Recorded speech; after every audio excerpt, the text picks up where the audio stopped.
¿Alguna vez te has preguntado qué hubiera pasado si en las elecciones pasadas hubiera ganado el PRI o el PAN? Para empezar, cabe comentar que en el año 2023 termina el Tratado de Bucareli, firmado por México y Estados Unidos el 13 de agosto de 1923, un tratado infame hecho con desprecio, vileza y maldad contra el pueblo de México. El presidente Álvaro Obregón estaba urgido de ser reconocido por los americanos, pues Obregón llegó a la presidencia por un golpe militar. Entonces estaba de presidente en Estados Unidos John Calvin, y encargado de los asuntos norteamericanos estaba George Summerland y Alfredo Pani por parte de México. Estos últimos dos firmaron el tratado que, debido a ser tan infame, no fue aceptado por ninguno de los dos congresos. De esta manera, quedó como un tratado de buenos caballeros, el cual fue publicado en el periódico oficial el 26 de febrero de 1924. Estados Unidos aprovechó para exigir en ese tratado el pago por indemnización a los ciudadanos norteamericanos por daños causados en sus propiedades e instalaciones debido a la Revolución Mexicana, que duró de 1910 a 1921, y pedía el reclamo por todas las ganancias no obtenidas en ese periodo, incluyendo las petroleras otorgadas en 1927. México pagó una suma millonaria que nunca se publicó. Estados Unidos también pidió la abolición del artículo 27 de la Constitución Política Mexicana, el cual señala que México tiene derecho de soberanía sobre las riquezas del subsuelo y litorales, pero Estados Unidos discutía que no fuera retroactivo para las petroleras americanas. El tratado también le prohíbe a México producir maquinaria para sus propias industrias. Todo sería comprado a los Estados Unidos. Ahora vemos públicamente que por ese motivo Pemex nunca pudo adquirir maquinaria para la perforación y menos para la refinación. En lo educativo se le negó a los niños y jóvenes el acceso a la ciencia, a la tecnología y a la industria. México se vio en la necesidad de mediocrizar la enseñanza básica y superior por este tema.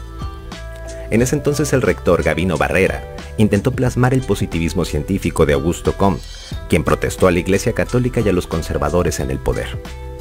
México tiene un atraso en la enseñanza de 100 años y de 50 años en tecnología. Los gringos ofrecían sus universidades para los jóvenes de la élite que quisieran educarse con los avances científicos actuales, pero con la condición de no regresar a trabajar a su país, la famosa fuga de cerebros. Marca también dicho tratado condiciones especiales para la inversión, para salarios bajos, para educación y alimentación deficitaria y pobreza extrema para las clases marginadas. Un ejemplo de esto fue cuando Raúl Salinas, bajo el amparo de su hermano, el entonces presidente Carlos Salinas de Gortari, dieron leche radioactiva traída de Chernobyl para su distribución en la CONASUPO, o la Compañía Nacional de Subsistencias Populares, que, como su nombre lo indica, se ocupaba de abastecer a la canasta básica a la población más vulnerable del país. Parte primordial de este plan para separar a México de todas sus riquezas fue el Partido Revolucionario Institucional. Sí, el PRI. El PRI tenía 4 obligaciones principales. La primera de ellas era realizar y vigilar las elecciones. La segunda, el PRI debía ser el ganador utilizando los métodos que fueran. La tercera, evitar la llegada al poder de la oposición. Y la cuarta, permanecer en dicho poder hasta el término del Tratado de Bucareli, así como vigilar que su Congreso aprobara todas las iniciativas que favorecían al capital norteamericano. Vemos un claro abuso sobre México que existe desde entonces. La violencia, la amenaza sobre la seguridad poblacional, el narcotráfico, el crimen organizado, son creados con el telón abajo, con el objetivo de producir miedo entre la población para que estuviéramos en conflicto y no hiciéramos conciencia de los abusos de estos políticos. En 1938 el gobierno de Lázaro Cárdenas efectúa la expropiación petrolera, pero únicamente a las compañías inglesas. En 1964 con Gustavo Díaz Ordaz se permite la inversión en la educación mexicana. Se instauran turnos matutinos y vespertinos, se prostituye al magisterio, dándole poder político, y se olvida la impartición del conocimiento a los estudiantes. Para 1968, con Luis Echeverría, con el pretexto de combatir al comunismo, para agradarle a sus patrones, masacra a más de 15,000 jóvenes estudiantes que pedían una mejor educación y espacios más numerosos para su enseñanza. Durante ese gobierno, el Estado compró todas las empresas nacionales de producción e industria. Dice Jean-François Boyer en su obra La guerra perdida contra las drogas que al inicio del gobierno de Miguel de la Madrid, el Estado mexicano no disponía de fondos presupuestales para iniciar su gobierno, ya que su antecesor, José López Portillo, saqueó las arcas del Estado y las invirtió en España por sugerencia, o más bien por orden del gobierno estadounidense.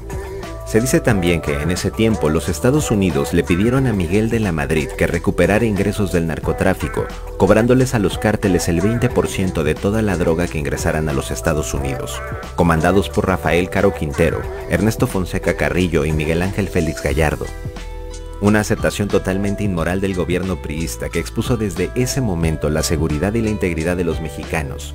Todas las fuerzas de seguridad federal, estatal y municipal fueron involucradas en el negocio sucio del narcotráfico. Quien criticaba al gobierno era hombre muerto. Los operadores y protectores por parte de ese gobierno llegaron a ser Jan González, Manlio Fabio Beltrones y Gamboa Patrón, entre muchos otros. Les costaron sus campañas políticas a dos gobernadores del sureste mexicano, del centro de la República y en el norte. Así se hizo fuerte el cártel de los Arellano Félix, de origen poblano. Viene luego el gobierno de Carlos Salinas de Gortari, donde el narcotráfico se institucionalizó por conducto de su hermano Raúl, y México inicia la prostitución del poder político. Así se pierde la total soberanía nacional. Se vende a precio regalado todas las empresas que había comprado Luis Echeverría, triangulando las compras de dichas empresas con dinero extranjero. Inclusive, se dice que el asesinato de Colosio fue un problema de dinero de drogas con Raúl Salinas. Toda esta crisis de empobrecimiento social mexicano, la corrupción y la prostitución del poder político, así como el saqueo de las arcas presupuestales, es como un regalo o permiso que la hegemonía norteamericana le ha otorgado a los políticos mexicanos, todo esto por dar cumplimiento exagerado al Tratado de Bucareli. Las reformas de Peña Nieto fueron otro intento de cerrar con broche de oro dicho tratado. Cuando terminó la revolución existía un marco de crimen y violencia públicos muy semejantes al ambiente social que existió en los dos anteriores sexenios. Por esta razón el PRI y el PAN no debían de estar en el poder en el año 2023, porque tendrían el poder político para la venta de nuestra patria y seguir favoreciendo a Estados Unidos. No hemos sido más como país por los actos de estos gobiernos corruptos. Prohibido olvidar.